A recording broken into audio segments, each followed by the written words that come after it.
pag pinag-usapan talaga yung sinasabing God's love, grabe talaga ito. 'Di ba? Doon pa lang sa John 3:16, 'di ba? For God so loved the world, 'di ba? At paano ipinakita ng Panginoon, ng Diyos Ama ang kanyang pag-ibig sa sanlibutan, di ba? That He gave His only begotten Son. Meron talaga siyang ibinigay. Alam niyo po ba mga kaabangers, ang tao talaga na nagmamahal, kaya talaga niyang magbigay ng higit pa. Di ba? Ng higit pa. Di ba? Tayo po ba? Kaya ba nating magbigay ng mga bagay na sabi nga mahalaga sa atin at kailangan nating ibigay dahil kailangan ng taong pagbibigyan natin? Alam niyo, ganun ang Panginoon. Diba? Mahalaga, hindi lang mahalaga sa Kanya, kundi precious talaga sa Kanya ang Kanyang kaisa-isang anak. Pero dahil nga sa Kanyang pag-ibig, dahil nga sa pag-ibig niya sa atin, diba? God gave. God gave. What did He give? He gave His only begotten Son. Why? Why? Bakit kailangan niyang ibigay? Para tayong lahat ay hindi mapahamak, di ba? Para tayong lahat ay matubos, makalaya sa kasalanan, maging malinis tayo sa harapan ng Panginoon. Grabe, no? That He gave His only begotten Son, that whosoever believes in Him shall not perish but have an everlasting life. Diba? Ang pag-ibig ng Diyos Ama hindi natapos dun lang. Nagpatuloy ito sa pamamagitan ng ating Panginoong Hesukristo. Diba? The Father gave, the Son died. Diba? The Son died for us. Diba? And the Holy Spirit leads us. Ganyan ang pag-ibig ng Panginoon. Kompletos recados. Kaya nga, pag pinag-usapan talaga ang God's love, the love of the Father, wala talagang katulad, sabi nga ni Pat. Walang makakatulad talaga sa pag-ibig ng Diyos sa atin. Kasi bakit? Alam nyo, kahit nga tayo ay hindi mga kaibig-ibig, inibig pa rin niya tayo. Sabi nga, He first loved us, diba? Hindi pa natin siya minahal na tayo ng Panginoon. Ganyan, yan ang sinasabing God's love. Ibinibigay niya ang pag-ibig kahit hindi sa karapat-dapat bigyan. Diba? Ibinibigay niya ang pag-ibig sa mga katulad natin na hindi karapat-dapat sa pagsana sa pag-ibig ngayon. Pero ginawa pa rin ng Ama, ginawa pa rin ng Diyos.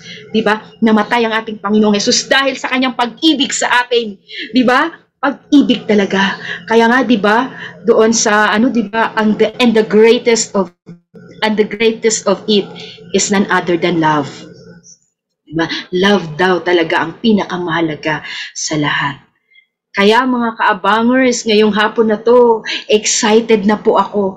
Bakit kaya ang ating panauhin ngayong hapon na 'to ay sinabi niya talaga sa kanyang buhay, God's love, pag-ibig ng Diyos. Pag-ibig ng Diyos, ano kaya ang kanyang naranasan? Paano niya kaya naranasan sa buhay niya ang pag-ibig ng Diyos? At bakit niya kaya talagang tinatalasta sa kanyang buhay, ipinahayag niya ang pag-ibig ng Diyos sa kanyang buhay? Mga kaabangers, handa na ba kayo? Handa na ba kayo na muli ay mapagpala? Handa na ba kayo na muli ay talaga namang namnamin sa inyong puso, sa inyong isipan, ang pag-ibig ng Diyos? Alam ko mga kaabangers, marami sa atin ang nakarelate kapag pag-ibig ng Diyos ang pinag-uusapan. Ako po ay bunga ng pag-ibig ng Diyos. Kung hindi sa pag-ibig ng Diyos, wala ako rito. Maaaring hindi ako naglilingkod. Diba? Maaaring hindi ko magawang umupo ngayon dito. Diba? At mag-spend ng 1 oras at kalahati. Diba? Para makapaglingkod sa Panginoon. Pero yun pag-ibig yun. Alam niyo po ba, ang pag-ibig ng Diyos, di natin pwedeng tumbasan. Hindi rin natin pwedeng, sabi nga, hindi natin kayang bayaran ng pag-ibig ng Diyos. Yung ang ginagawa ko, wala pa to. This is incomparable sa ginawa, sa pag-ibig na ibinigay ng Diyos para sa akin. Kumbaga, tuldok lang yung ginagawa kong paglilingkod sa Panginoon.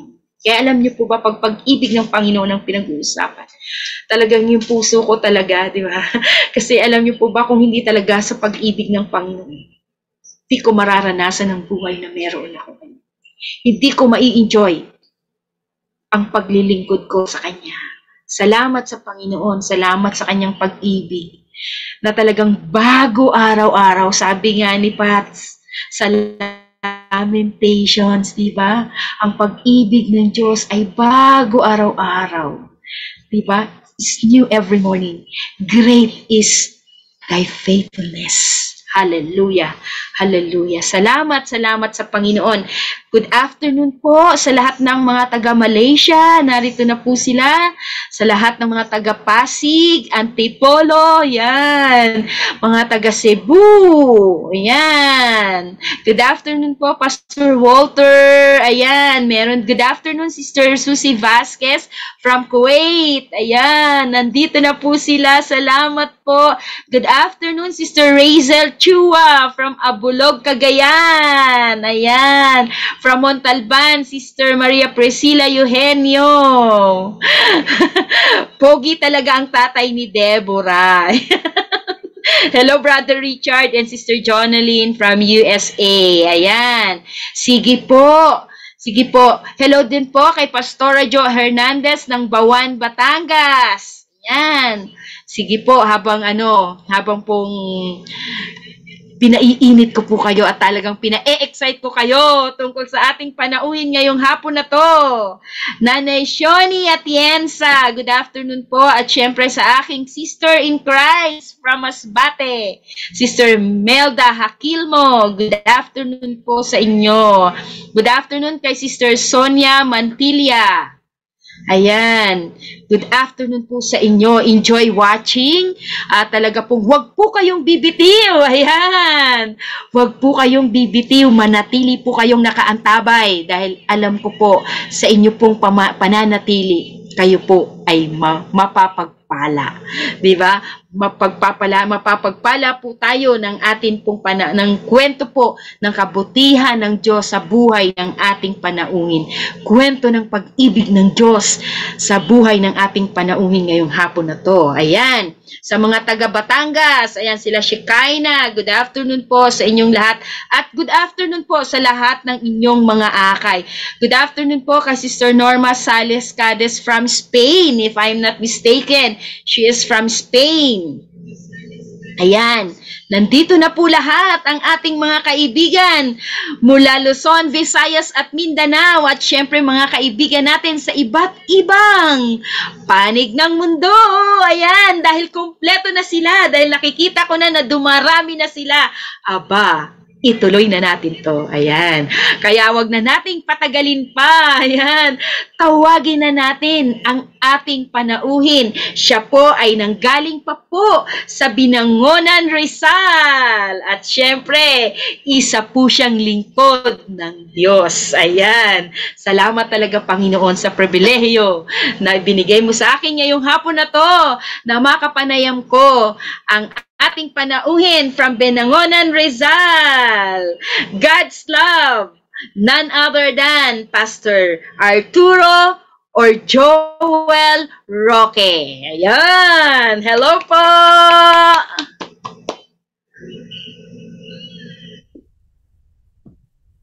Okay. Okay, magandang hapon po sa inyong lahat. Ako po si Pastor Joel Suki po, SUQUE, no? Magandang hapon po at mapagpalang biyaya ng Panginoon ang sumaating lahat sa hapon pong ito. At ako po ay natutuwa at magiging bahagi po ako ng pagpapala sa iba. Maging daluyan tayo ng pagpapala sa ating Panginoon. We must be a vessel unto His honor.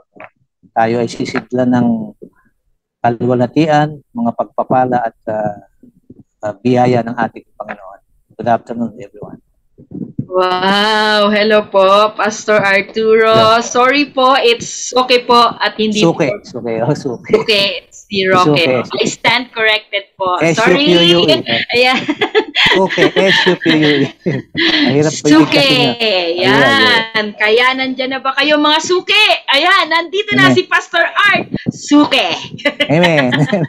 That's good. Pangalan ko rin before yan. Yan. Mga suke, mga avid viewers at kaabangers. Ayan, magsisimula na tayo. Yan. Handa niyo na mga kape niyo dyan, ha? Pero Okay, syempre, okay. bago tayo magsimula sa kwento ni Pastor Arturo, or paano ko po ba kayo nais na tawagin, Pastor Art? Gusto Joel, niyo po ba Pastor ng Joel na Art? lang. Joel po, Pastor Joel na lang. ayun. Ayan, Pastor Joel, bago po tayo magpatuloy. Syempre, mga kaabangers, handa nyo na yung mga kape nyo dyan, ha? Huwag kayong matutulog. Kape, nakasamahan nyo na ng pandesal. Ayan, mainit na pandesal.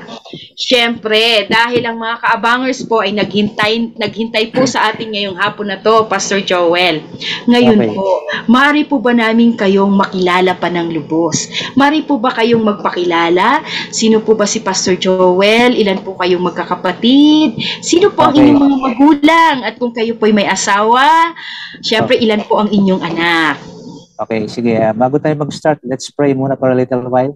Let's pray. Panginoon, Thank you. salamat o Diyos sa privilege to talk, not only to talk, but privilege to share the life in Christ Jesus. Yes, And give Lord. us all the grace, Lord, that is in Christ na magbibigay sa amin, Panginoon, ng blessed enjoyment, Panginoon, sa portion na to.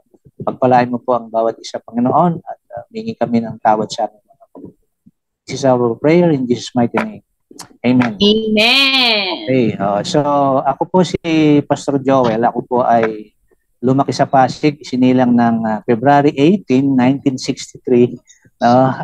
So ako'y bata pong isang bata na lumaki talaga sa kalye dahil ang tatay ko ay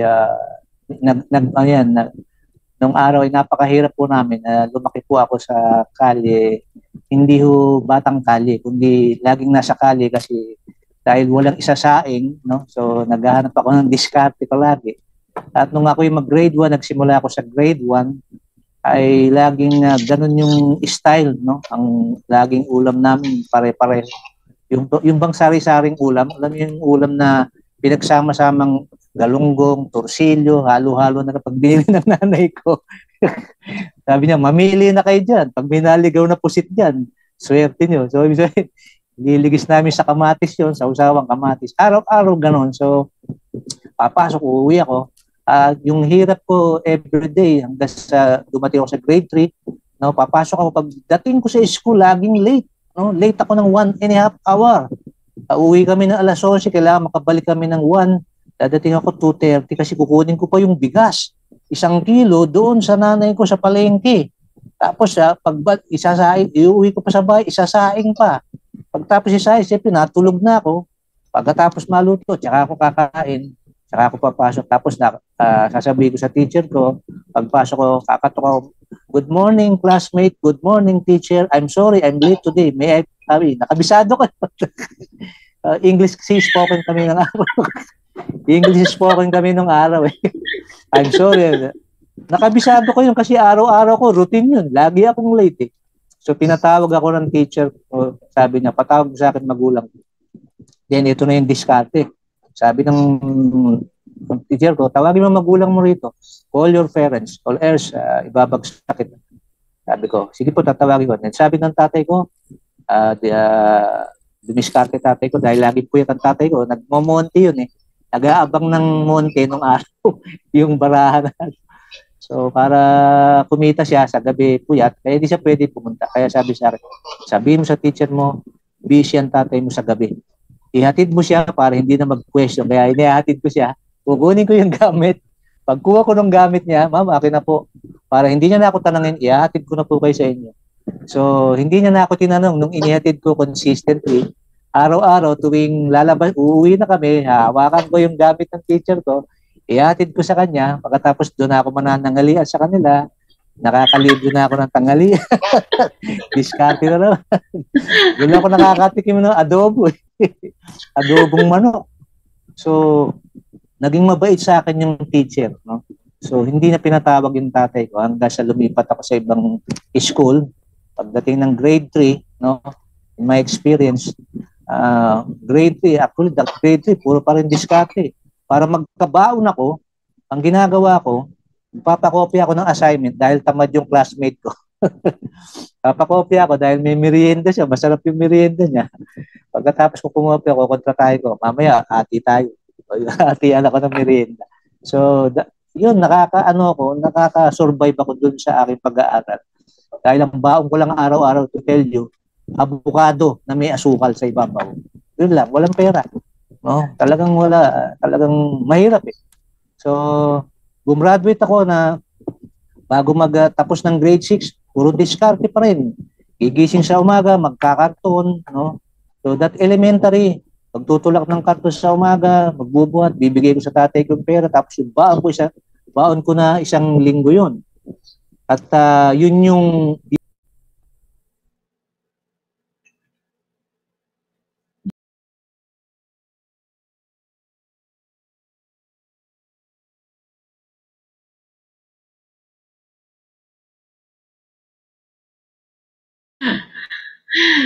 Wow, talaga naman napakasaya talaga ngayong hapon na to. Ayan. Tingnan nyo ha, yung mga salita na ating narinig. Batang kalye, batang madiskarte, di ba? Sino po ba ang nakaka-relate? Sino po ba mga kaabangers sa inyo ang talaga namang bata pa ay laman na ng kalye? Hindi dahil naglalaro, hindi dahil nakikipagbarkada, kundi dahil nagtatrabaho. Ayun. At sino po ba dyan sa inyo mga kaabangers ang nakaka-relate sa sinasabi ni Pastor Joel na batang madiskarte? Ayan, sige. Sige nga po, mag-comment po kayo dyan. Kaya sabi ni Ate Kasing, batang may laban, ay sabi ni Ate Kasing, kailangan madiskarte sa buhay. Ayan. At sabi naman ni Sister Jonelyn Kaunenyaga, batang may laban. Bonakid. Ayun, di ba? Talaga naman din po, no, sa atin pong araw-araw na pakikibaka sa buhay. Kaya nga, di ba, sabi, hindi naman talaga nagiging madali ang buhay. Dahil araw-araw po, may kinakaharap po tayo ng mga laban. Di ba? Kaya bakit sinabi ng Panginoon, di ba, sa kanyang mga salita na magpakatatag kayo, di ba? Magpanalanginan kayo at magpalakasan kayo sa isa't isa. Bakit? Kasi nga, totoo naman talaga na everyday talaga meron tayong laban na kinakaharap. Diba? Tulad ng sinasabi ni Pastor Joel kanina. Diba? Na ang buhay niya, nagsimula ang kanyang buhay na hindi talaga isang buhay na isang typical na may pagkain ka sa pagkainan mo. Diba? Na pagkagising mo, uupo ka, makikita mo may pagkain sa pagkainan. Siya hindi niya naranasan yon. 'Di ba? Ang sabi nga niya, kailangan niyang dumiskarte. Kailangan niya pang kukunin, sabi niya, lagi siyang nalilate sa school. Bakit? Kukunin pa niya yung bigas na isasaing nila sa palengke sa nanay niya. Tapos pagkadating niya, natutulog siya kasi maaga pa siya dahil nagkakargador siya sa umaga, 'di ba? Grabe, no? Mga kaabangers, nakaka-relate po ba kayo? Sino po ba sa inyo ang nakapagtrabaho ng katulad ng trabaho ni Pastor Joel, yung nagkakargador? Diba? Kaya alam nyo, Panginoon, alam talaga ninyo mga kaabangers. Sabi ni Pastor Walter, ako po, diskarte lang, 5 pesos per love letter. Wow, ang ganong trabaho ni Pastor Walter. Love letter ang kanyang ginagawa. Ayan. Tapos, alam nyo mga kaabangers, mamaya itatanong natin kay Pastor Joel kung siya ba ay kasama kung siya ay kasama sa, yung tinatanong nyo na kasama siya sa television show ni Dolphy. Kanina pa kayo nag-ingay dyan. Ayan. Nag-ano lang yung internet eh. Nag-ano lang yung internet. Pasensya na. Pastor Joel. Pastor Joel. Hindi na kaya nangangahulugan na kumuha kayo ng bigas sa palengke, ha? Hindi na nangangahulugan yan. So yung experience ko mula elementary hanggang high school, dala-dala ko pa rin kumbaga sa talagang hardship, doing in a hard way para makatapos lang, no? So yung baong ko nasa alkansya at bubuksan ng tatay ay yung tuition ko bubuksan ng tatay ko yung nasa alkansya, no? Pagka magbabayad na ako pagdating nung high school at college, ganun pa rin, abot ng college bubuksan niya kaya yung piso-piso, no? Ibabayad ko doon sa cashier sa RTC, sa Rizal Technological College. ibabayad ko yun, hiyang-hiya ako, ginagawa ko, pupunta ako sa bangko, pinapapalit ko para maging buo. So, ganun. Tapos nung magkaroon na ako ng hanap buhay, ayun, medyo naiba-iba na yung nung college, ay naiba-iba na. At doon ko nga nakilala yung aking may bahay, no? Dahil nakita ko siya sa port. Ayan, Pastor Joel. Oh. Joel, ikakat ko lang po kayo ha, ng kaunti. Ayan, sorry po. Kasi, syempre bago po tayo dyan, syempre gusto pa po naming malaman, ilan po ba talaga kayong magkakapatid? Kasi nasabi niyo po na ang hirap ng buhay, kailangan ko magtrabaho habang nag-aaral. Halos 12 kami namatay yung isa. So, 11. Wow! Halos 11 kami. Oo, ganun. Ganun kami karami. Kasi hindi pa uso family planning nun eh. 12? Pang ilan kayo sa 12? Pang-anim ako, actually pang-anim ako. Ay, sa gitna. Sa gitna ako. Kaya middleman ako lagi sa pag may nag-aaway. Ako lagi middleman. Kamusta po ang maging panggitna sa 12? Ang maganda dun sa naging papel ko sa bahay namin, ako yung nagpapatawa, ako yung nagbibigay ng enjoyment, ako yung nag-i-entertain. Yung mga kapatid ko, ganoon din sila, nag-i-enter kaya lang kasi dahil nga laking kalye ko, lahat ng kalokohan sa kalye natutunan ko, kaya marami kong mga jokes na natutunan. So ibig sabihin, yun yung bigay sa akin ng para maging hilarious sa buhay. Para lahat ng mga kaibigan ko, friends ko, kahit ganun yung mahirap yung buhay ko, hindi nila halatang mahirap yung buhay ko. Kasi masaya ako lagi. No, wow, masayahin po pala kayo. Kanino po kayo nagmana ng pagiging masayahin? Sa nanay siyempre, po o sa tatay? Sa nanay at sa tatay. Na tatay ko rin ay medyo komedyante. Minsan kumakain kami, may sense of humor. Yung imagine yung tinapay, bibili ng tinapay yon 30 pesos. Tapos pisong Dairy Cream na, isang ganyang kanipis lang yun, ipapahid niya lahat yun doon sa yung tinapay para makain namin lahat. Tapos magrereklamo yung kapatid ko. Sabi ng kapatid ko, wala namang Dairy Cream to eh. As sabihin tatay ko, sausaw mo sa asukal, didikit yan. So pag dumikit ang galing. Di ba tatawa na kami. Ayan, so, Pastor Joel. Pwede po ba nating ayos muna po yung natin? Nawawala po kayo sa frame. Pausog po papuntang gitna. Yan. Yan. Ayan. Tapos, ayan, okay. Yan. Okay na po yan. Okay na po yan. Yan. Sige. Para po mas exciting at nakikita kayo ng ating mga kaabangers. Kasi ngayong araw na to, sabi nga nila, batang dibo, bonakid, batang may laban. Kaya kailangan ipakita natin may laban kayo, Pastor.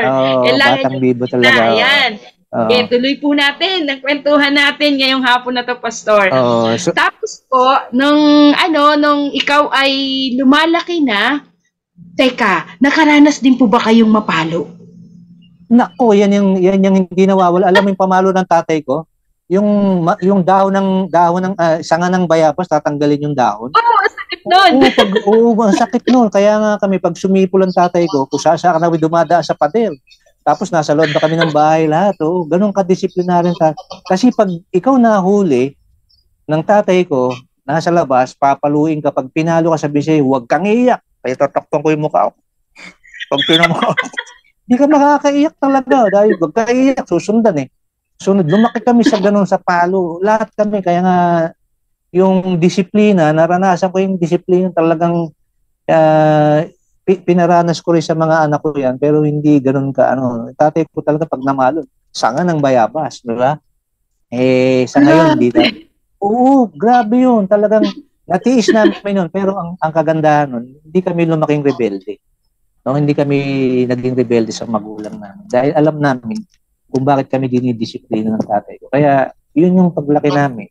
Kahit na kami masasayahin, disiplinaryan din ng tatay ko. At nakakalakihan namin. Kaya lumaki rin kami naghahanap buhay, kanya-kanyang diskarte sa palengke. Lahat kami lumalabas sa palengke, puro lalaki kami. Yung mga babae, naiiwan sa bahay, tigalin sila ng bahay. So, pag-uwi namin, pag wala ako sinelas, naalala ko, pag wala ako sinelas, manonood ako ng TV. Di marami sinelas doon. Pag-uwi ko, may sinelas na ako. Susunod ko na sinelas to iba. Diskarte na lang. Kawawa naman yung nawala ng Hindi ko na iniisip ko kawawa. Basta iniisip ko, kawawa ako, wala akong sinelas. Nagkakasinelas ako ng... ang mahal kasi ng sinelas. Siyempre, mahirap lang kami. Hindi ako makabili sinelas. Kung sino yung may TV sa amin, yun ang mayaman. Maraming nanonood doon na walang TV. Marami sinelas pa. Mamimili ako ng sinelas ko. Isusuot ko. Kaya ganun. So, ibig sabihin, yung kahit wicked ways, no, mga masamang paraan, basta magkasinelas ako. No? Tapos pati sa prosesyon, sasama ko sa prosesyon. Pag sumama ko sa prosesyon, pipila ako doon sa biskwit, namimigay ng biskwit, may binibigay sa amin biskwit Beatles.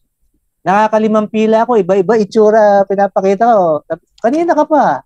Minsan nakahubad na ako. Minsan iba nakasimangot ako para wag lang akong makilala. So may limang biscuit. may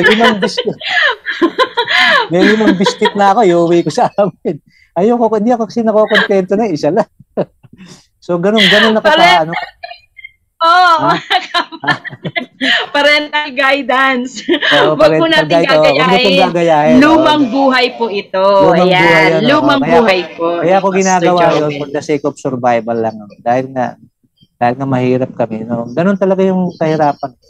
So nagturo sa akin sa diskarte, pero wag niyong gagayahin. No? Kasi yun ay maling diskarte. No? That was... sa dami kasi namin talagang nag-iisip ako lagi na kakainin namin. Kaya yun, puro laging basta nakakita ako ng isang bagay, didiskartehan ko na para kumita. O basta may pagkakakita, didiskartehan ko. Kaya ako yung tao na kung tawagin nila ay very resourceful. No, kaya pag tinanong, may kakilala ka bang may alam ng gano'n? O, yun. Ako yun. Alam ko yun. Kakilala ka bang may... Kilala ka. Inaala kasi may resource ako lagi. No? So, sabihin, yung laging ikabubuhay at nasa isip ko dahil sa kahirapan. So, yung buhay kong yun siguro ang nagbigay sa akin ng lesson, no? Para matutunan ko. Pastor Joel, kayo po ikakat ko po uli. Kasi po yung mga kaabangers po, sabi po nila, ikaw daw po ay nakikita nila at napanood nila sa isang TV sitcom kay Commercial, no? Okay, yung Home Along the Riles. Yung po ba yun? Totoo yun. Yun. Dati yun sa Home Along the Riles. Saka sa mga commercial. Daw po nila nung bata pa sila. Alin daw po kayo? Kayo po ba daw yung grupo ng Sunog Baga or Riles Boys?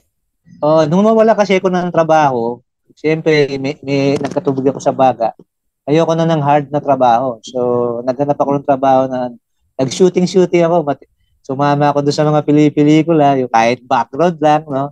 Kahit bayad lang, 150. Actually, yung 150 nagiging 50 na lang. So, tinitiis ko yun for the sake of acting, no? So, natuto ako doon hanggang sa one time may nagsabi sa akin, meron ko Home Along the Riles, gusto ko makita si Dolphy. So, ginawa ko, dumiskarte na ako para makapasok sa studio. Bawal Dumiskarte ko. Ang ginawa kong diskarte, kunyari, tigaroon ako sa studio. Sinaladuhan ko yung gwardiya. Tapos, pagtingin niya, nasa loob na ako ng studio. So, wala na siyang nagawa. Tapos, nagpakilala ako doon sa director. Minasahe ko yung director. Siyempre, kailangan diskarte. Hindi na ako pinalabas doon sa studio. Minasahe ko si Dolphy. Hanggang sa nakapasok ako doon sa Sunog Baga Boys. Na ayaw pa nila ako papasok. So, naka-in na ako. Yun. Ayan. Galing naman. Ayan, confirm mga kaabangers. Siya pala talaga ay napasama doon. At sabi nga, kinukumusta ka rin po ng inyo pong naging kaklase nung college. Si Brother Samuel Ceruela. Okay. Kilala niyo po? Kilala ko yan. Ayun. Sige, Brother Samuel, kung may tanong ka. Pagkakataon mo na magtanong kay Pastor Joel. Sabi po ni Pastor Walter Faustino, bakit po ganun? Papaluin ka, pag umiyak, sasabihin tahan. Totoo po yun. Totoo yun. Huwag kang iiyak. Diba? Titiisin mo yun. Huwag kang iiyak ang sabi ko. Kaya hindi lang sa paghihirap sa buhay, kundi sa pagtitiis sa palo, titiisin mo rin ng palo. Para At wag maulit. Titiisin mo. Hindi ka pwede umiyak. Okay, mga ka-abangers, di ba? Napakasaya ng naging kabataan ni Pastor Joel. Naman talagang madiskarte. Nakita natin sa buhay niya, naging bahagi yung salitang diskarte. Madiskarte. Kamusta po ang inyong high school life? Yung high school life ko, talagang, ang high school life ko, ganun din, halos yun ang routine, pero medyo na iba ng konti. Dahil nagtitinda na ako ng sigarilyo. So, nagtitinda na ako ng sigarilyo doon sa kalye, doon malapit sa bangko, doon sa Pasig. Doon ako nagtitinda. Tapos makakarating ako ng tramo. Nauubos lagi yun, no? Nakapagbangko ako sa tabi ng PSB Bank. Doon ako nagtitinda, kaya nakapagbangko ako. No? Kaso, ay nanay ko, kaya miya nandiyan, anak, wala tayong pang saing. Withdraw ko. Anak, wala tayong pang saing. Ate ko, wala tayong pang saing mo. So, withdraw ko, sabi ko, hindi na ako magbabangko. I-withdrawin ko na lang. So, minidro ko na ba? Ganun din eh. Labas-pasok lang yung pera. So yung imbis na deposit ko, winidro ko na lang. So, doon, nung medyo fourth year na ako, siyempre, nahihiya na akong magtinda ng sigarilyo. Kaya pag nakikita ko ng classmate ko, no, medyo nagtatago ako.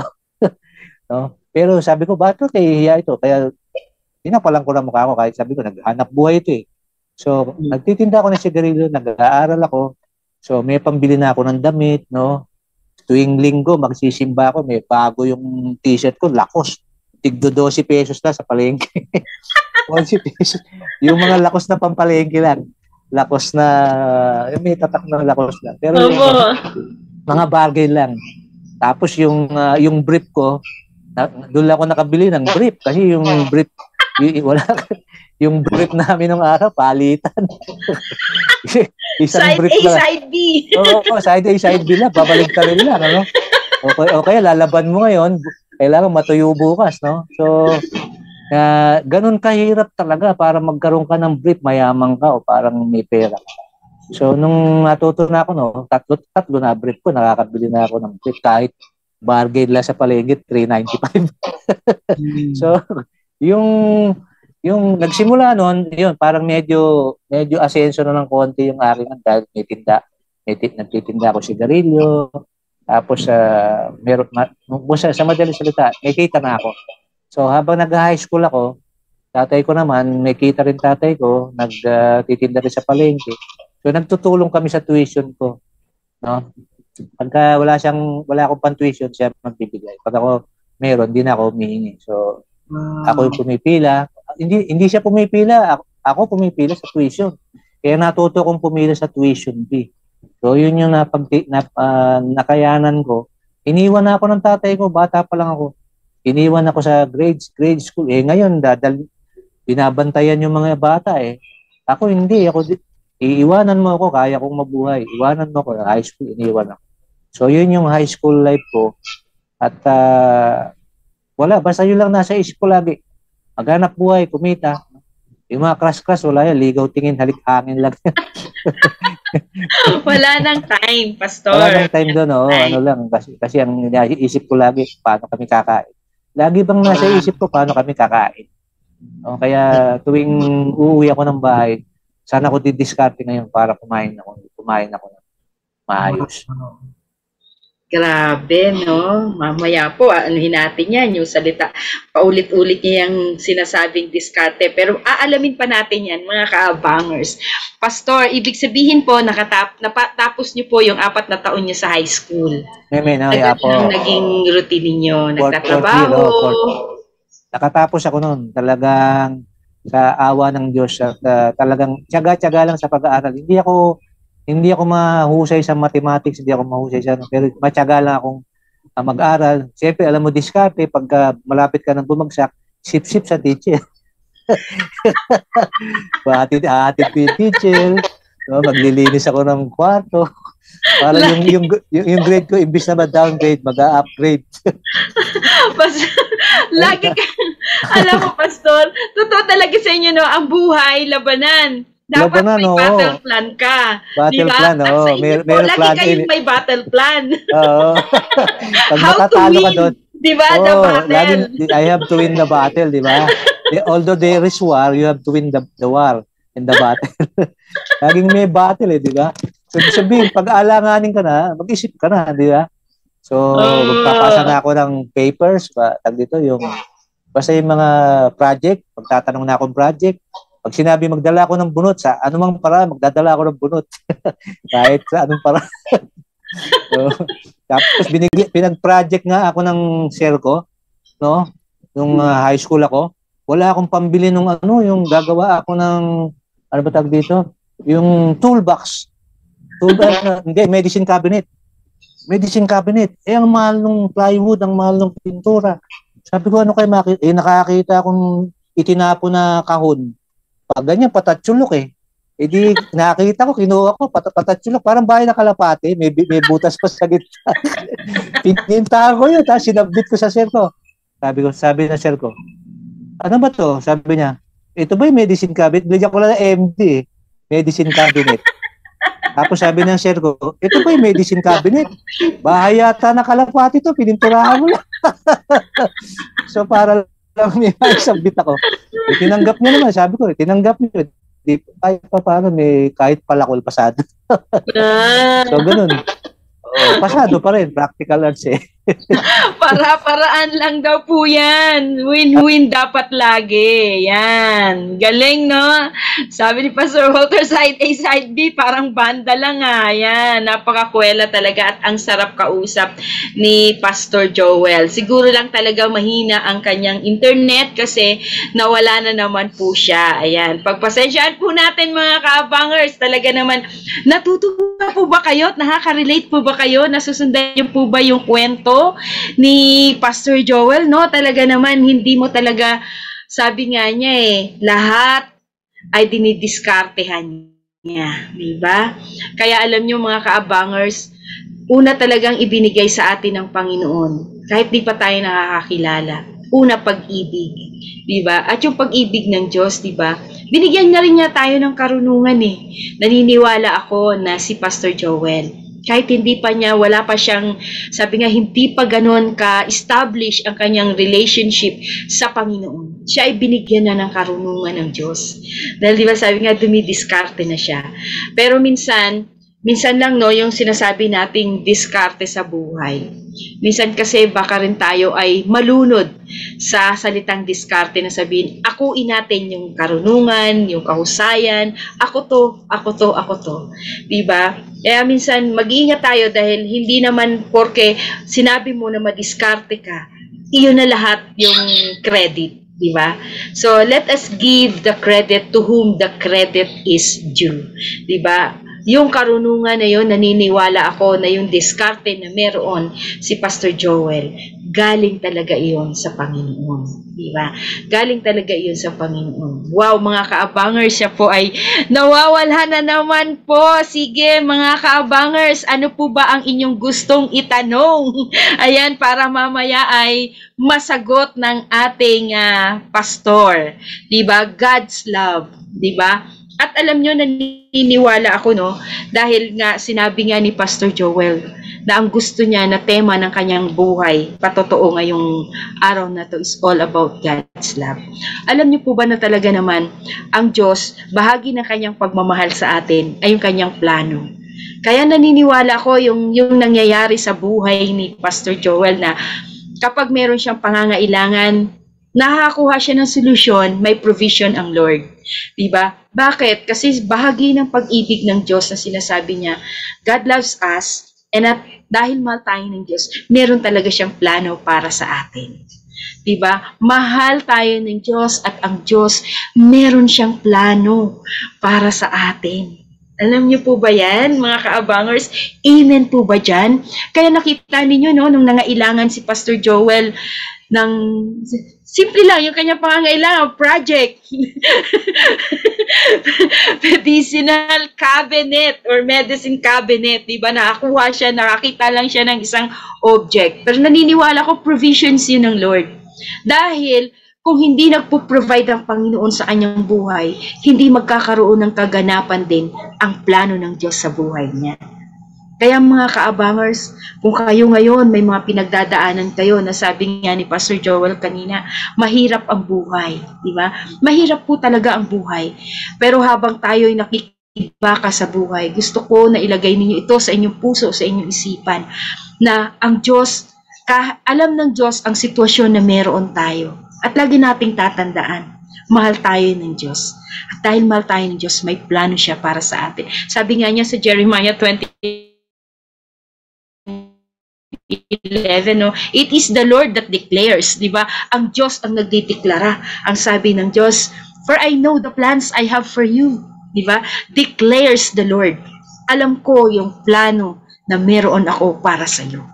Kaya alam nyo mga kaabangers, mamaya po, pag nakabalik po si Pastor Joel, makikita po natin talaga na hindi pa niya na, hindi pa niya nakikilala ang Diyos, pero ang Diyos naglagay na ng plano sa buhay niya.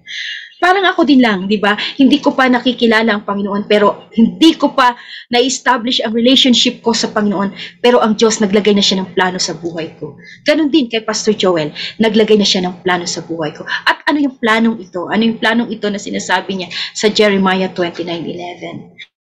Plans not to harm you. Di ba? Plano na hindi natin ikasasama.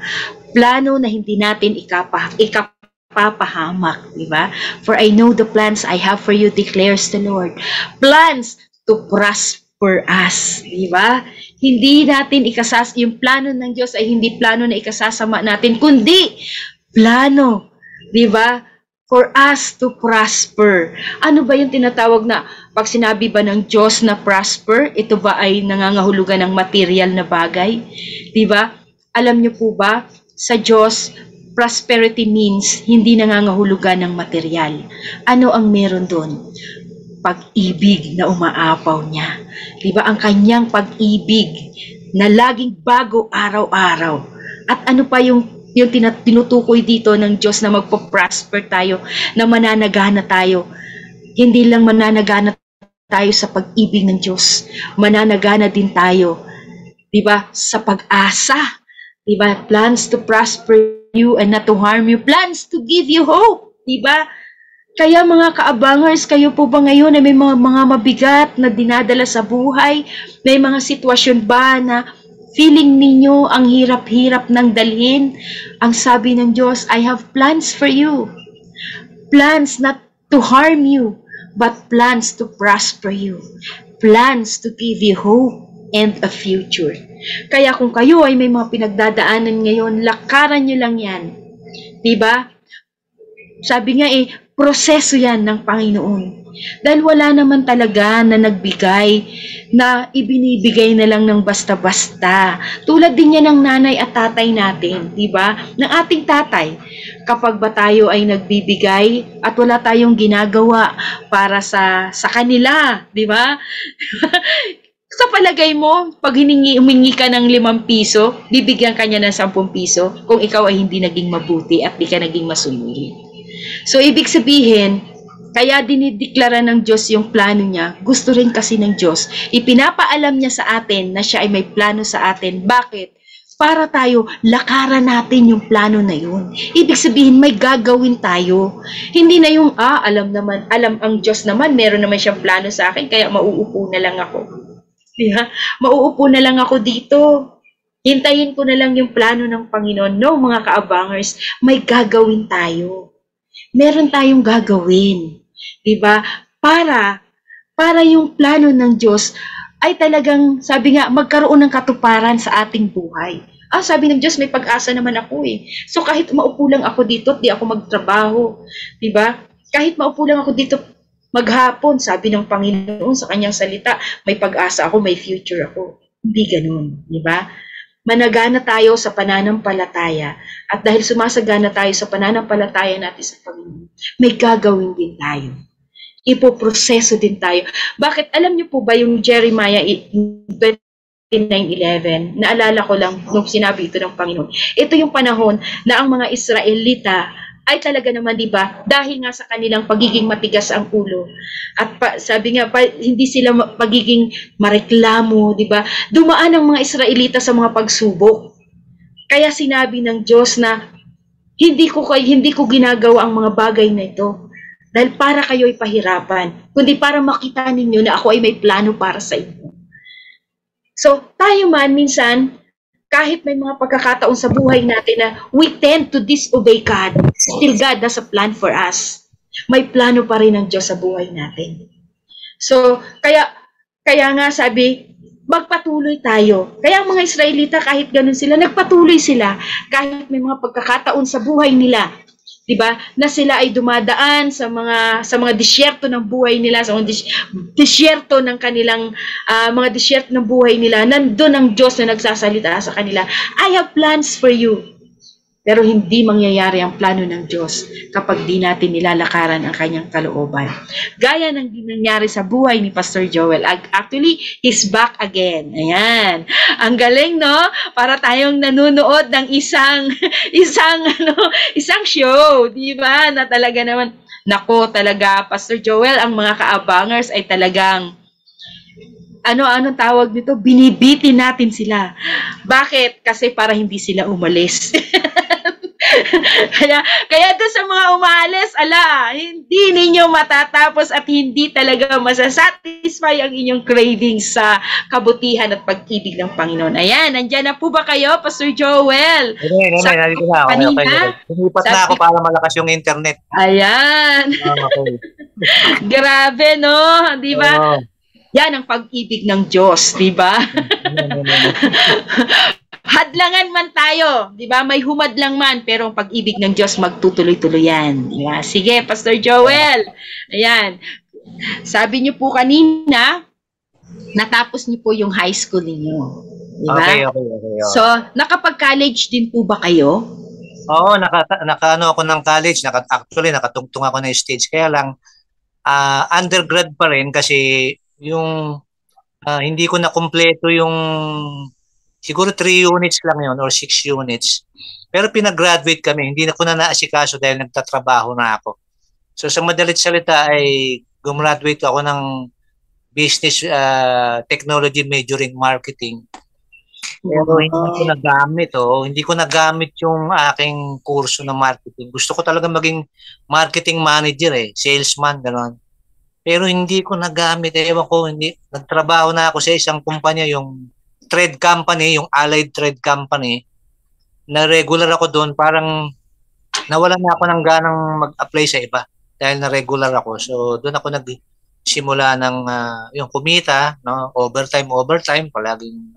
So pagka-graduate ko, so naka-graduate ako ng college, yun na yun. So pinag-graduate kami, no, kahit hindi kumpleto yung 6 units yata yun or 3 units. Dahil gano'n nung araw pwede yung gano'n, i-recover mo lang sa pwede mong pasukan para makuha mo yung diploma. Kaya hindi ko nakuha yung diploma noon, no. So undergrad ako, kaya sa record ko undergrad. Wow! Grabe, talagang business tech. Major in marketing. At least, di ba? Na-major nyo na po. Actually, yung marketing, na-major nyo na po mula pagkabata Oo, bata pala ako. Nagma-marketing na ako. Di ba, palengke. Saka nasa palengke ko Actual market, di ba? Market. Yes. Na-i-apply na po ninyo ahead yung inyo pong inaaral. So, sa makatuwid po, undergrad po kayo. Pero ito po ang tanong ko sa inyo, Pastor Joel. Kamusta po nung kayo ay nagtatrabaho na? Doon na po ba ninyo nakilala yung inyo pong may bahay? Actually, college pa lang, nakilala ko na siya. Girlfriend ko na siya. At nung maging girlfriend ko siya, doon na yung time pagka-graduate namin, 1 year ago, nagpakasal na kami. That was 1980, I think 89. Nagpakasal na kami 89. So, nakilala ko siya sa college, tapos nung 1989, pagka-graduate namin, nagpakasal na kami. No? So, yung that time, may asawa na ako noon, may trabaho na rin ako sa Allied, kaya lang, Nung nagkatrabaho na ako, doon naman ako nagkasakit. Yung sinasabi ko, time na nagkasakit na ako. Dahil doon sa trend, no? So, yun yung, bagamat nagtatrabaho ako, no? Overtime, talagang 6 to 6 ang pasok ko. Laging alas 6 na umaga, alas 6 na umagang uwi. Kayod marino. Oo, kayod marino talaga ako. Pero that time, kahit nagtatrabaho ako, parang kulang. Kulang pa rin, no? Parang hindi mahusto, no? Kahit na may trabaho na ako, hindi husto sa akin yung kita, no? Ano pa ako, nag-iisip pa ako ng ibang pamamaraan para magkapera. So, bagamat may trabaho ko, no, hindi naging sapat sa akin yung kita. No? Wow, ito yung sinasabing sobra-sobra ang ginagawa mo pero kulang ang kinikita mo. Kulang, oo, kulang talaga. More effort, less result. Less diba? result. Ano po kaya ang dahilan? Bakit more effort, less result? Kasi ang tingin ko talaga, yung kahit nagtatrabaho ko, pag walang pag walang portion ng Panginoon talaga, sabihin, pag wala ang Panginoon, sabi nga, kahit ano ginagawa natin, vanity, vanity. Sabi ng Ecclesiastes, diba? Walang kabuluhan, nagiging cycle lang ang buhay. Paikot-ikot lang, tatrabaho, igising, kakain, yun at yun lang. Kaya, hindi ako nagsisimula sa Diyos. Lagi nagsisimula ako sa sarili ko. No? Dapat pala magsisimula ka sa Diyos. Kasi kung nagsisimula ka sa sarili mo, paikot-ikot lang ang buhay. Diba? Sabihin mo, pareho lang noon.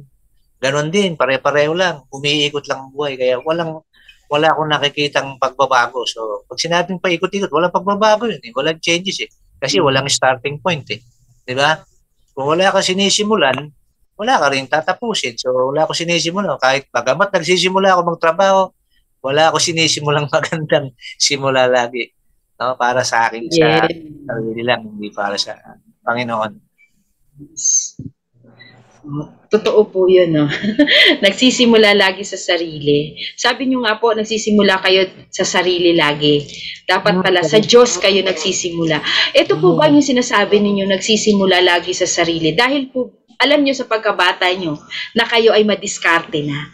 Oo. Diba? Yung salitang diskarte po, Pastor, sa hapong ito, maaari nyo po bang bigyan ng diin? Kailan po ito nagiging disadvantage at kailan po ito nagiging advantage sa buhay ng tao? Nagiging advantage yung diskarte sa mga material lang na bagay. No?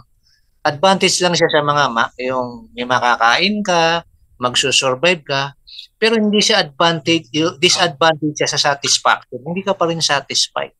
Naghahanap ka pa rin, di ba? Sabi nga ang tao hanap ng hanap, pero wala siyang makitang resulta na sagot sa buhay niya. No, sabi na Ecclesiastes yan. Man is not satisfied and sabi rito, is craving for more. Oo, seeking for something pero wala siyang makita because it is for himself, no? Wala ang Diyos doon. Kaya yung kahit magtrabaho ka na magtrabaho, di ba? Pare-pareho lang. Ako nagtatrabaho, siya nagtatrabaho. Kaya wala mong kapagkakaiba yung mayaman at mahirap. Pareho sila nagtatrabaho. Pagkakaiba lang nila, mas malaki ang pera ng mayaman sa mahirap. Pero parehong umiikot ang buhay nila na walang kapuluhan. Cycle lang lagi ang buhay. Kaya yung advantage, no? Advantage lang na, ang disadvantage sa akin noon, pagkatapos kong kumita, yun na. Makikipag-inuman, tapos kakain ng masarap. Kung gusto kong kumain ng masarap, pero hindi pa rin ako satisfied eh. No? Kaya yung mas maganda yung advantage ngayon, ang advantage ngayon, na pag kumikita ka, alam mo na bawat kinikita mo ay ibinigay lang sa'yo ng Diyos. Amen. Ang lang Diyos ang nagabot. So, kaya nga yung dapat ang maging So, hindi na yung cycle ang buhay ko. Ang magiging buhay ko na ngayon, in the beginning, sabi, God created heaven and earth. In the beginning, God is the maker of all things. In the beginning. So, nagsisimula ako dun sa Diyos. No? So, meron akong matatapos. Merong destiny po tutunguhan yung aking buhay. Amen. Wow. Talaga naman. Kasi pag sinabi pong diskarte, ikaw to. Ako Ako yun. to. Oo, Pero ako wala yun. yung faith, di ba? Wala yung Yung faith, faith na oo. naka-anchored sa Diyos. Kasi pag Oo. sinabing faith, Diyos ito. Hindi Oo. ako, kundi Diyos ito. Kasi Oh, kahit anong gawin mo, wow. diskarte kung walang pananampalataya sa Diyos, di ba? Wala eh. Pang dito lang talaga eh.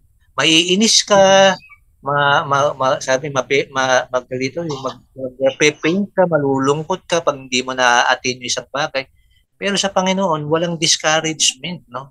Kapag meron kang pananampalataya, no, sabi nga, mabubuhay ka kahit normal lang, kahit hindi malaki ang kita, kahit hindi masyadong dito, yung hinahangat mo, hindi mo nakuha, kahit hindi mo nakuha yung hinahangat. Kasi may pananampalataya ka, naniniwala ka na God is the maker of all things. Siya yung maker. So, siya yung gumawa. Siya yung nagpa-indulge ng araw. Kaya nga sabi nga, enough for a day, for a blessing. Huwag kang maging, Amen.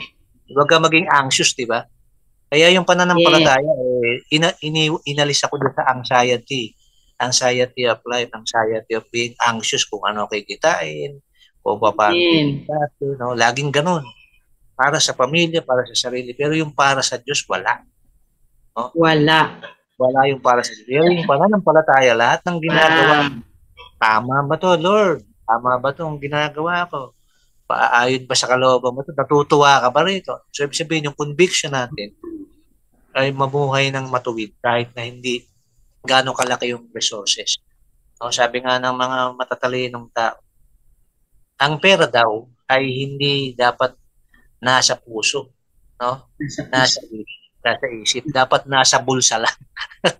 Yes, I agree with that, Pastor, di ba? Oh, Dapat ang tao ang alipin ng pera. Ay, ang pera ang alipin ng tao, hindi ang tao ang hindi alipin tayo, ng pera. hindi tayo Yun. slave ng money. Money, dapat tayo yung slave natin.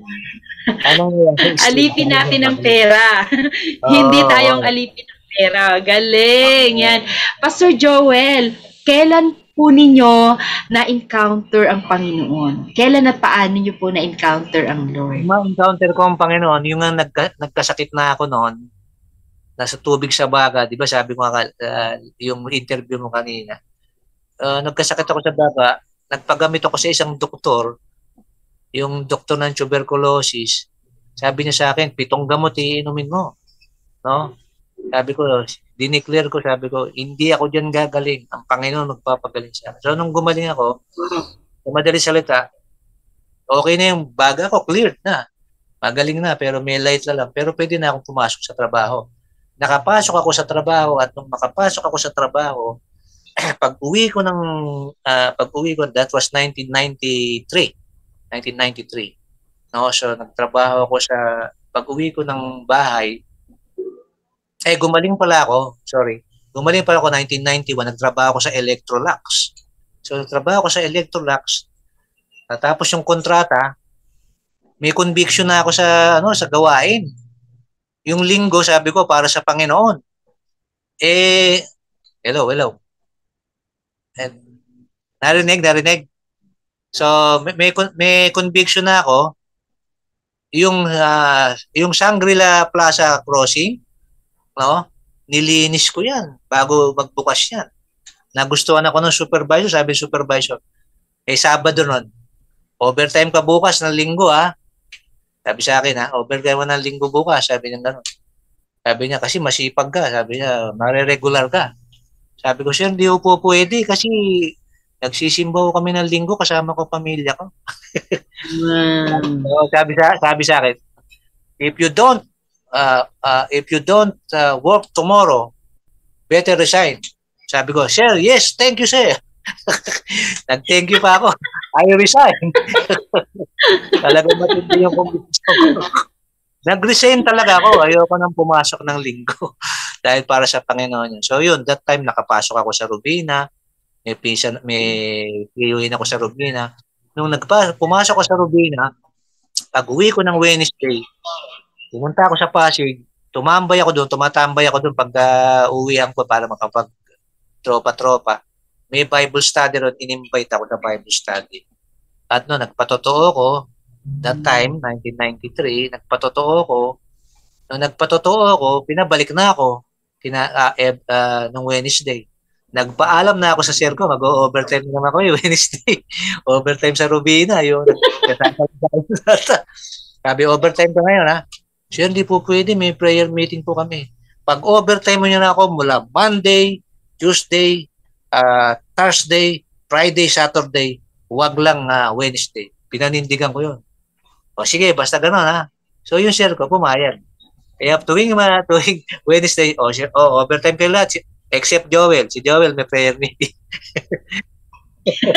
So, Galing. yung conviction ko na sa prayer meeting sa gawain, tuloy-tuloy na. Wala akong natandaan na ako'y bumak out o bumalik. Nung nagsimula na akong ganon, tuloy-tuloy na yun. Nagba-Bible study na ako. Pinagtuturo na ako sa Bible study ng isang pastor. Tapos kung saan ako nakaka-attend ng fellowship, nagsimula yung lahat doon nung magpatotoo ko. Dahil yung patotoo ko, palagay ko ay niliwanag sa akin ng Panginoon. Nilumin sa akin ng Panginoon kung sino ako, isang makasalanan na kinakailangan ng kaligtasan. So, kinakailangan ko ang Panginoon at wala na akong sasayangin sa buhay ko na hindi maglingkod sa Panginoon. Wala na akong aaksayin araw. Grabe, wow. Pastor, pinakilala niyo na po yung Panginoon. Kailan niyo po na-determine sa buhay niyo na, ay, may panawagan pala ako? Actually, nung that time, brother pa lang ako. Gusto ko nang magturo. Pero wala pa sa conviction ko yung panawagan. Basta gusto ko lang mag-share, mag-encourage, no? Gumawa ng kanta sa music sa ministry. Hindi ko pa na ano yung panawagan. Basta meron lang akong enthusiasm, meron akong laging saya sa pag nag-share ako. Yun lang ang nararamdaman ko. Pero nung malipat ako ng Binangunan, kasi natira nga kami ng Pasig, di ba? Nalipat ako ng Binangunan, doon na sa bahay ng biyanan ko. Doon ako nakaramdam ng panawagan. Dahil nung nag-pray yung pastor, nag-altar call, sabi, tinatawag ka ng Panginoon, no? So, in my conviction, hindi ko alam kung totoo o hindi. Basta gusto ko maglingkod. So, na-send ako ngayon doon sa Calauan, Laguna, first mission sa Calauan, Laguna. At ako yung pinaka-pastor doon. Marami kami mga pastor ko saan dinala. Dahil natira kami ng Laguna, pinatira ako ng kumpare ko dahil wala kaming bahay. Doon kami pinatira sa Laguna. So, pinagamit sa akin yung bahay doon na walang nakatira. Yun ang ginawa kong home church, no? So, doon yung simula ng panawagan na ang Panginoon sa akin na hindi ko alam, no? Hindi ko alam kung bakit ako napunta doon. Hindi ko alam kung bakit, ang alam ko lang, tinawag ako para mag-share ng gospel. So, that time, nagsimula na ako doon. Mag-Bible study, tinama ko yung family ko doon, mga anak ko, yung 4 na anak ko, nandun kasama ko doon. At doon kami namuhay kahit na sa konting tinatamasa ay pinagkakasya ko. Umuwi pa ako ng Maynila para lang maghanap buhay. Nagmamasahe ko, babalik ako para bumalik sa Calauan. Dadalhin ko yung tinita ko doon. Tapos, mga 1 linggo ako doon mag-Bible study. Punta ako sa Masapang Victoria, Laguna. Punta ako sa Calauan, Laguna, sa bayan, may Bible study. So, lahat ng sinabi sa akin, pag may nagyaya ng Bible study, punta ako. Wala akong tinatanggihan. No? Parang ramdam ko, pag tinanggihan ko yung gawain, parang tinanggihan ko ang Panginoon. Parang yun na. Yun na yung conviction ko. Kasi kung tawagin nga natin yung on-call. On-call ako lagi. No? Yes. On-call to duty, no? To share the gospel, to go to the ministry. Pag sinabing, sama ka sa amin, kaya masyado naman akong naging impulsive. Kapag sinabi, sama kami sa Impanta, sama kami, punta kami, mga pastor. Punta kung saang mission, sama kami. Kasi, mga missionary nga eh. So, sa madalit salita, yung panawagan sa akin ng Panginoon, hindi man confirm na tinawag ako ng Panginoon, pero nararamdaman ko sa puso ko na kapag hindi ko ginawa yung kalooban ng Panginoon, yung tinatag na effectual calling, may epekto na sa akin ang salita ng Panginoon. May depekto sa akin pag hindi ako nakinig. Nagde-depekto yung spirit. Pero yung epekto, masaya ako kapag na-share ko, nakapag-encourage ako ng mga bagong believers, mga miski unbelievers na bago pa lang sineshare. Masaya ako lagi. No? So, yun ko nararamdaman na ang panawagan sa akin ng Panginoon ay panawagan para iligtas. No? To save me. Pero although hindi pa affirm sa akin, hindi pa sigurado yung kaligtasan ko. Pero nararamdaman ko na tuwing pag nasa gawain ako, ligtas ako. Yung lagi ramdam ko. Pagka wala ako sa gawain, malungkot ako. Oo, kasi malungkot yung spirit mo. Siyempre, yung kaluluwa, bro, apektado. So, that time, yung tinawag na ako ng Panginoon, tuloy-tuloy na, wala akong natatanda ang nag-backslide ako, nag-backward ako. Walang drawback. Yun sa dito na yan, sa Kalawan, Laguna. Tapos bumalik ako ng Binangunan dahil meron nagpastor doon, malis na ako ng Binangunan, sinundan ko yung misis ko dito kasi dito nagtatrabaho. Dito naman ako, pagpapastorin na sana ako rito. Dito sa Angono. Yung isang pastor ng GIL, ililipat ako sa isang church na walang pastor, pagpapastorin ako. And that time, ay hindi nangyari. Dahil nag-aral ako sa Bible School muna. Dahil pastor, magpapaalam muna ako. Yun na yung start. Magpapaalam muna ako, pastor, mag-aaral ako sa Bible School. Sabi pastor, okay, ganoon sa akin. Parang walang okay. Gusto mo yan. So, nag-aaral ako yun. Doon na lalong naging lumalim ang relasyon ko.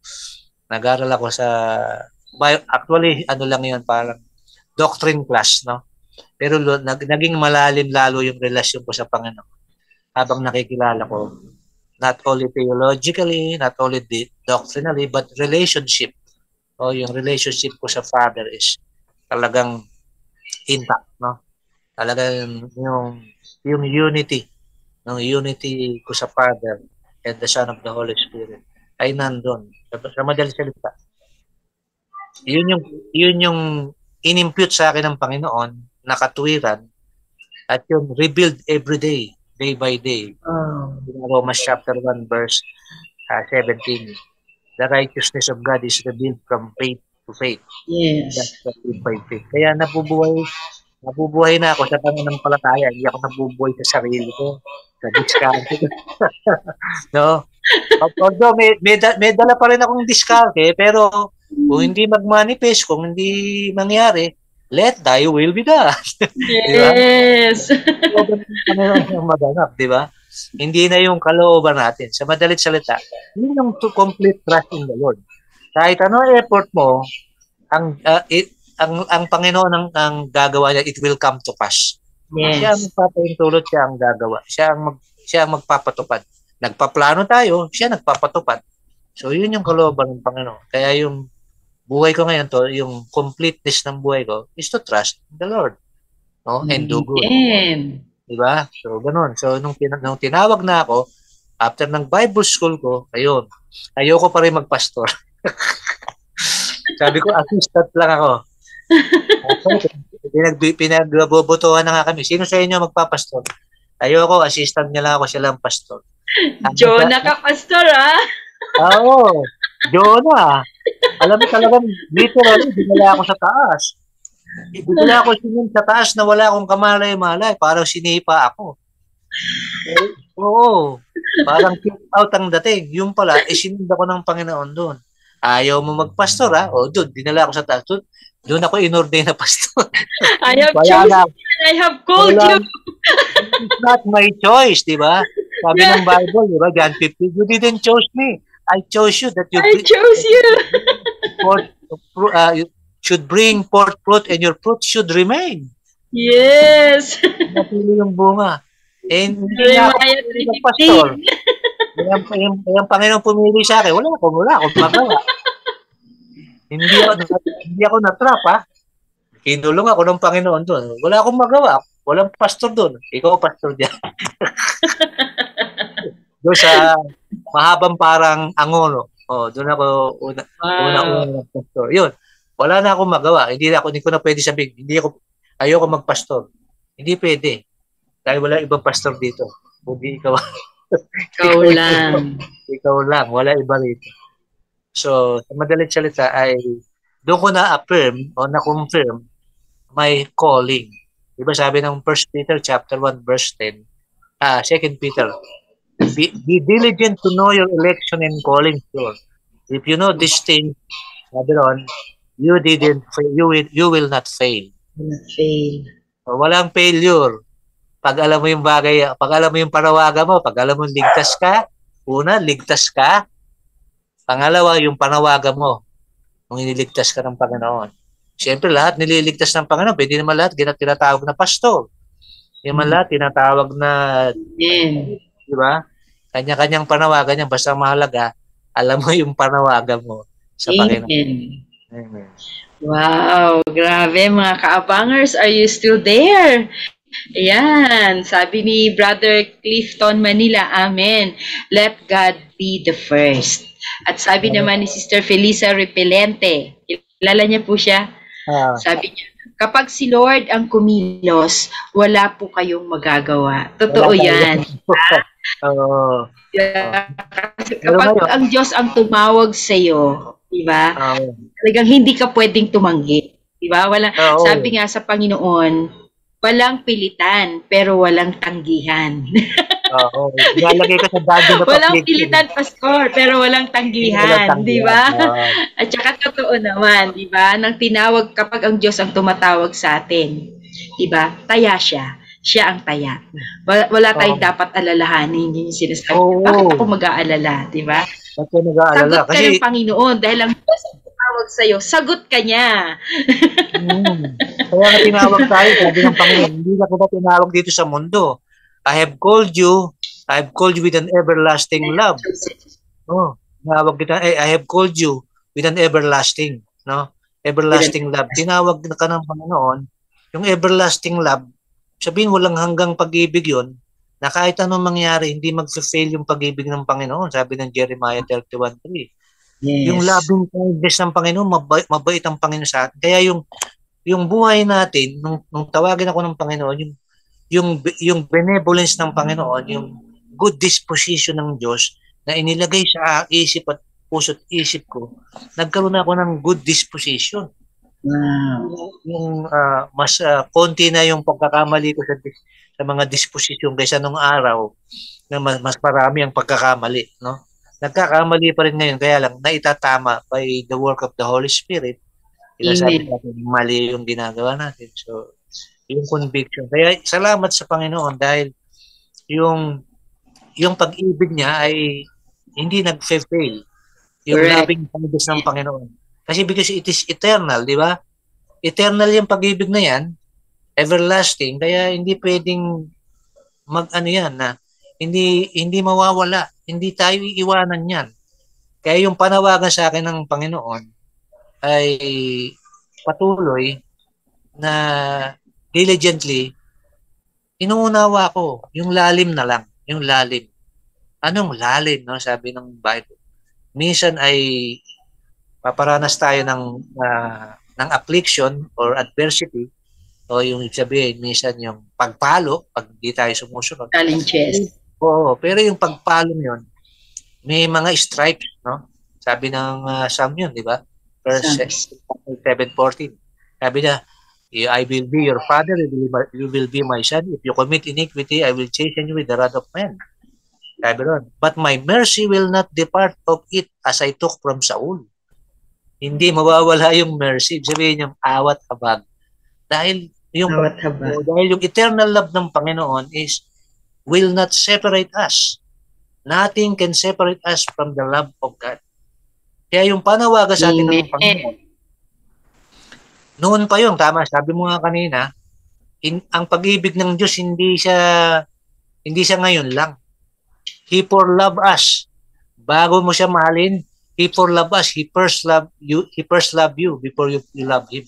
Sabi niya, I love you before you love Him. Love me. Una siyang nagmahal. That is for love, di ba? And that for love, He foresee it. Nakita niya na yun eh. Yung pag-ibig niya, nakita niya na hindi dahil sa response natin. Alam natin, hindi tayo alam ng Diyos, hindi tayo magre-response kasi yung pagiging sinful nature natin, pagiging makasalanan natin. No, not one that seeketh after that. Walang lumalapit. Amen. Amen po. Pero yung pinursi ng Panginoon na future natin, yung pinursi ng Panginoon na future natin, yung for love niya sa atin, unconditional pa. Diba? Ibig sabihin, walang kondisyon. Unchangeable. Kaya yung unchangeable love, unconditional love, immutable, hindi nagbabago. Bagamat nagbabago tayo minsan, nagbabago tayo ng kondisyon, pero hindi nagbabago yung kondisyon ng Diyos. Immutable siya. Kaya salamat sa Panginoon dahil doon yung tinitignan ko. Kung yung Diyos ko hindi nagbabago, lahat ng sinabi niya sa akin, hindi magbabago yun. Tuto pa rin ngayon. Hindi niya iibahin. Amen. Magiging sinungaling ang Diyos pag hindi niya tinupad yung pangako niya sa akin. Pero ang mahalaga, abide. Manatili. Sumunod sa ating Panginoon. Amen. Yes. Wow, Pastor. Grabe no, dahil tumugon kayo sa panawagan ninyo, yung calling na inilagay sa inyo ng Panginoon. Kayo po ay may sarili church ngayon. Oo, dito sa San Carlos, sa Binangonan. Sa Binangonan. Ilang taon ang church ninyo? Ilang taon na po? Magtatatlong taon na to, 2020. Nandito na ako, bumaba na ako dito. Starting pa lang. Tapos nag-start kami 2021, tapos 22, magtatatlong taon na dito sa San Carlos. 3 taon, 2 years pa lang. 2 years pa lang pala. Parang almost 3 years lang. So nag-start ako ng mission diyan after do sa taas na pinanggalingan ko. Kasi umalis ako do sa taas, nag-resign na ako. Dahil alam ko may panawagan ako rito. Nagpe-pray ko kasi itong lugar namin. So, nung nakapagsimula ako ng Bible study rito, dito na nagsimula yung mga gawain. Hindi ko na talaga pwedeng iwanan dahil sinimula na ng Panginoon to, hindi naman ako nagsimula. Pinagpatuloy nyo lang. Kung tayo nagsimula, walang kwenta yun. Ayun. Hindi diskarte yun, Pastor. Yun yung ginagawa ng Panginoon. It is the work of God to do His good pleasure. Diba? 19. Work ng Panginoon yun sa kanyang pleasure. Hindi natin pleasure. Kasi kung pleasure natin, yung maganda lang sa paningin natin, pag ayaw natin yung tao na hindi maganda sa paningin natin, ayaw na natin. Hindi. Ang Panginoon, lahat tayo hindi maganda sa kanyang paningin. Pero yung paningin ng Diyos, nagiging maganda dahil yung paningin niya sa anak niyang si Jesucristo na nasa atin. Amen. Diba? Si Christ na nasa atin, hindi tayo. Kasi kung ano makikita sa ating maganda. Diba? Yung Kristong nasa iyo, yun ang nagpapaganda sa iyo. Nagpapaganda sa akin. Amen. Kaya ako nagiging beautiful yung pit ko sa paghahayag ng gospel. Nakatingin ako doon sa Kristong nasa akin, sa Kristong tumawag sa akin. Amen. Wow, grabe. Mga kaabangers, nariyan pa po kayo, God's love.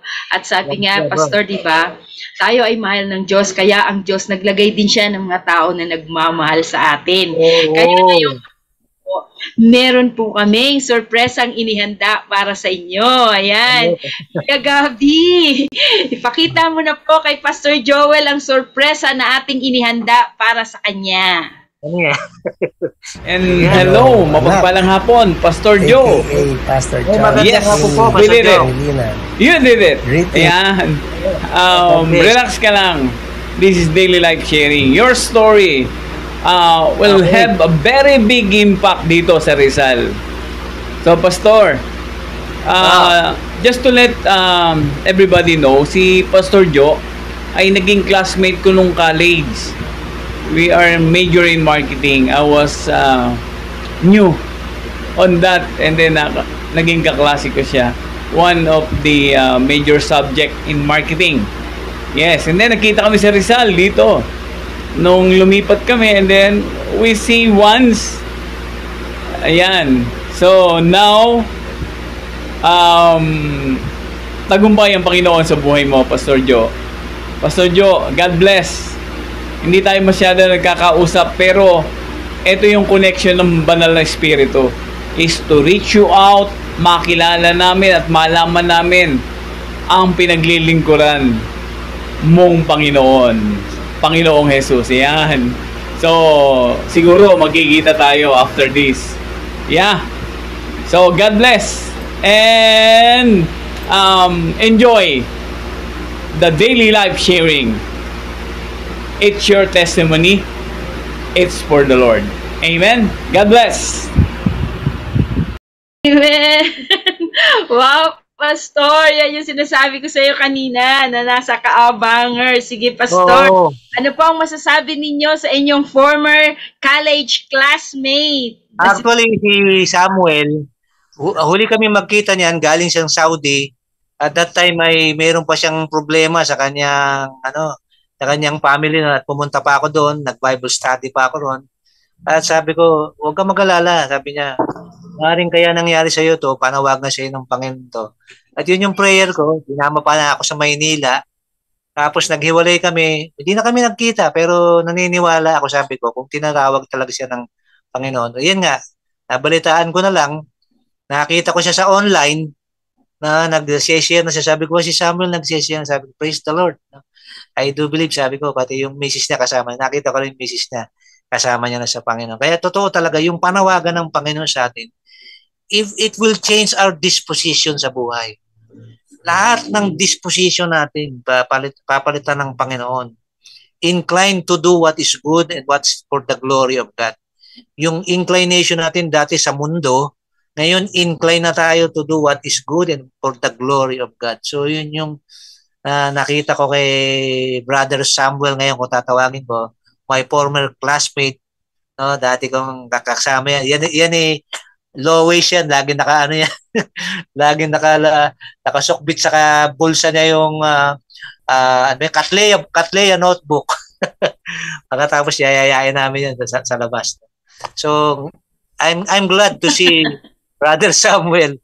No, he was a sheep like me. Tupa na rin siya nakatulad ko. No, na tinawag ng Panginoon. Kaya salamat sa Panginoon. Tutuwa ako. Amen. Wow, amen. At naniniwala po kami na hindi lang po sa daily life sharing tayo magkikita-kita, Pastor Joel. Who knows, amen. Isang araw, di ba? Amen, amen, amen. Pagbisita mo kami sa Parañaque. Wow, Pastor Joel, grabe, no? So, ibig sabihin, ang inyong church ay 3 years pa lang. Oh, may mga challenges na rin po pa kayong nakaharap? Ang daming challenges. Kasi actually, hindi na tawag dito. Yung challenges na yon parang nagiging normal na lang, no? Normal na lang na challenges. Pero ang nakikita ko doon, talagang kailangan mong harapin kasi yun yung yun yung gusto mangyari ng Panginoon eh. Hindi nga yung gusto natin eh. Kasi kung gusto natin na mangyayari, no, di, alam ba, gusto mong dumami kaagad yung miyembro. Hindi yun ang gusto mangyari ng Panginoon. Gusto mangyari ng Panginoon, matuto tayo, tumatag muna tayo. Kasi paano maglalagay ka ng miyembro na marami na hindi naman magiging matatag. No? Siyempre, kailangan tumatag muna yung pundasyon na iglesia, yung pillars na iglesia, yung mga halige, yung mga tatayo doon. Siyempre, kung ang Panginoon na nagtayo, sabi ng Psalm 127, unless the Lord who build the foundation, thy labor is in vain. So, kahit may challenges, I know that my labor is not in vain because ang foundation ng aking pananampalataya, ang foundation ng panawagan ko, ang foundation ng iglesia, ang Panginoon, at siya rin yung head. Sabi sabihin, bakit ako mamroblema kung hindi umatin si sister, hindi umatin si brother? May oras lahat yung bagay na yan. May time yan. There is a time for everything. A time to born, no? Not only to born in the flesh, but to be born again. May a time to be born again. Nasa Diyos yung oras eh. Bakit ko aapurahin yung oras? Ang gagawin ko lang, mag-preach. Mag-preach and mag-preach. Bahala ng Panginoon doon. I will do the best of my preaching para sa Panginoon, and the Lord will do the rest. Okay? Amen. Wow, grabe. Totoo po yun. Not the quantity, but the quality. Di ba? The quality. Let us not be after with the quantity, yung dami, but yung kalidad, yung quality. Sabi niyo nga po kanina, Pastor, no, may mga challenges kayong kinaharap, pero yung mga challenges na yun, nagiging normal na lang. Kaya nga kanina, kung titingnan natin, nagsimula tayo sa mga challenges ng bata ka pa, yung hirap ng buhay, those are challenges of life. Pero sa'yo, para sa'yo, naging normal na lang. Bakit? Kasi naranasan niyo po yung pag-ibig ng Diyos. Kaya ngayong hapon, Pastor, bilang panghuli po na aking katanungan sa inyo, God's love. Ano po ba ang inyong masasabi tungkol sa God's love? Okay. Ang God's love sa akin ay, in Greek word yan ay agape, di ba? Agape, which is eternal. So, ibig sabihin, yung eternal love, it will endure it forever. Nag-i-endure yan, kaya yan sinabi ni David yan, inaatin ni David na, His mercy endure it forever. Galing yun, yung mercy ng Panginoon, nandun yung love doon, yung sentro, yung love sa Panginoong Jesucristo. Kaya yung love of God is not only eternal but everlasting, no? So ibig sabihin, walang hanggan, hindi nagsasawa, hindi kumukupas, unconditional, and it is a faithful love, no? Yung mararanasan natin sa pag-ibig ng Panginoon, kahit hindi tayo faithful yung Panginoon na tumawag sa atin. Sabi ng Hebrews 10, verse 27. Faithful is He that calleth us. No? Sabi niya, hindi tayo dapat nagwe-wave sa ating pananampalataya o pabago-bago ng pananampalataya. I remember nung bago kong Kristiyano, naririnig ko lagi sa 702 DCA, sabi ron, ang Diyos ay na hindi nagbabago at hindi nagbabago sa pabago-bagong panahon at pabago-bagong isip ng tao. Kaya kahit nagbabago yung isip natin, the love of God will never change. Nothing can separate us from the immutable, eternal love of God. Ang degree ng love ng Panginoon ay hindi basta love. So, sabihin, yung faithful love niya at saka yung loyal love niya. Sabihin, kaya nga, yung isang lalaki ng Diyos na may asawang babae, it is the picture of the God's love to His church. Di ba? Kaya nga sabi ng mga babae, pasakop kayo sa inyo yung mga asawa, gaya ng pagpapasakop sa iglesia. Mga asawang lalaki, mahalin ninyo ang inyong asawa, gaya ng pag-ibig ng ating Panginoong Jesucristo sa kanyang iglesia. So yung love ng ating Panginoon, hindi pwedeng maging vanity o maging walang kwentang pag-ibig dahil yung eternal love na yon is forever, hindi lang dito sa lupa.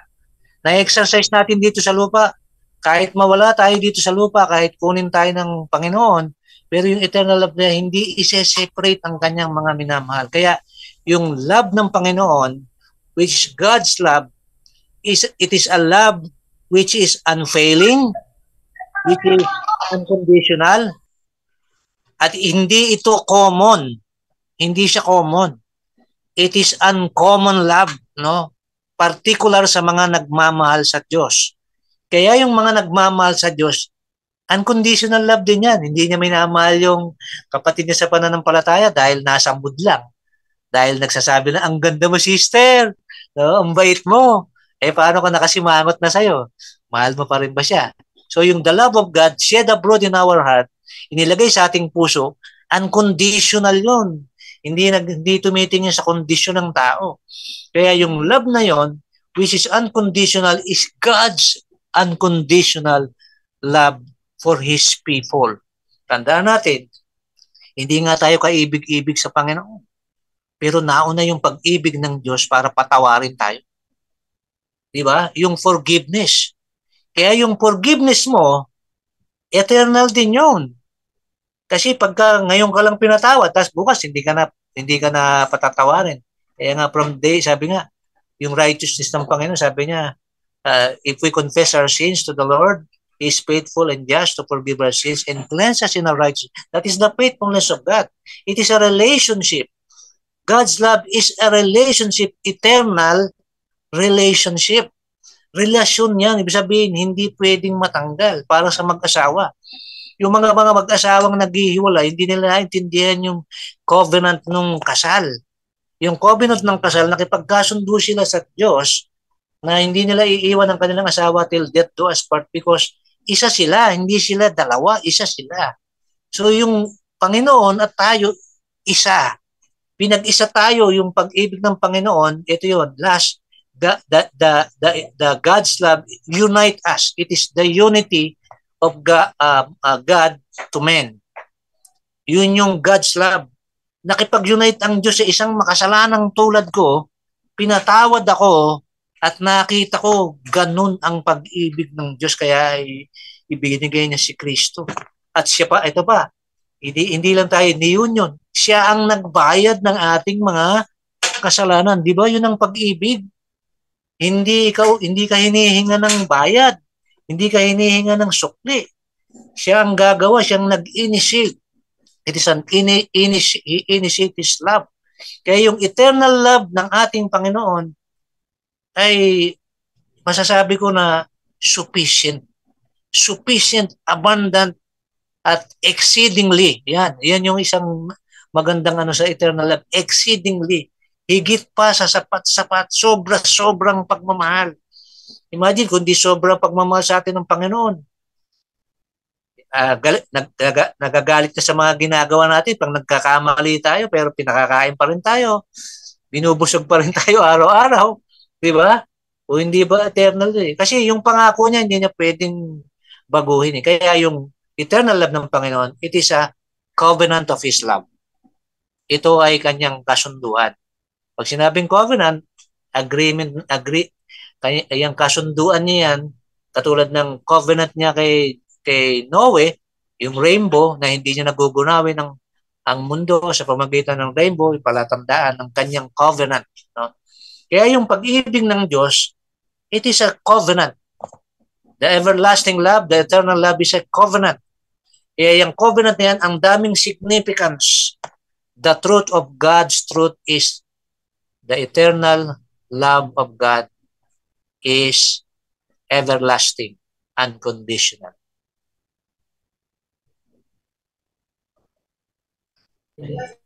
Amen and amen. Wow, maraming salamat po, Pastor Joel. Tunay nga, no? God's love is a covenant. Talagang tipanan yan sa atin ng Panginoon. Salamat po dahil ang pag-ibig ng Diyos, it unites us, di ba? It is God's love that He paid for our sins, di ba? And ito rin yung pag-ibig na yon na nagsasabi sa atin, which is abundant in our life, na sinasabi nga natin, higit pa at sapat, exceedingly. Diba? At talaga naman, ang pag-ibig, pag sinabi talagang God's love, it is unconditional, it is unwavering, diba? It is unchanging. Sabi nga, God's love never fails, no matter how dark and hopeless a situation might seem, di ba? Kaya kung nakita niyo sa buhay kanina ni Pastor Joel, maaaring madilim ang kanyang naging past, di ba? Topsy-turvy ang kanyang naging journey sa kanyang old life. Pero sabi nga, God's love never fails. No matter how dark and hopeless a situation might seem, God shows up big time every time, di ba? God shows us big time, shows up big time every time. Sabi nga sa Psalms 136, verse 26, give thanks. Kaya anong gagawin natin? Give thanks to the God of heaven, for His steadfast love endures forever. Yun! Grabe! Talaga! Maraming salamat! Salamat, Pastor Joel. Grabe, talaga namang napagpala kami sa kwento ninyo ngayong hapon na to tungkol sa pag-ibig ng Diyos. At talaga naman, no, ang pag-ibig talaga ng Diyos, talagang buhay yan sa ating buhay araw-araw. Di ba? Hindi talaga yan natin maitatatwa dahil ang mismong pag-ibig ng Diyos ang ating mismong nilalakaran araw-araw.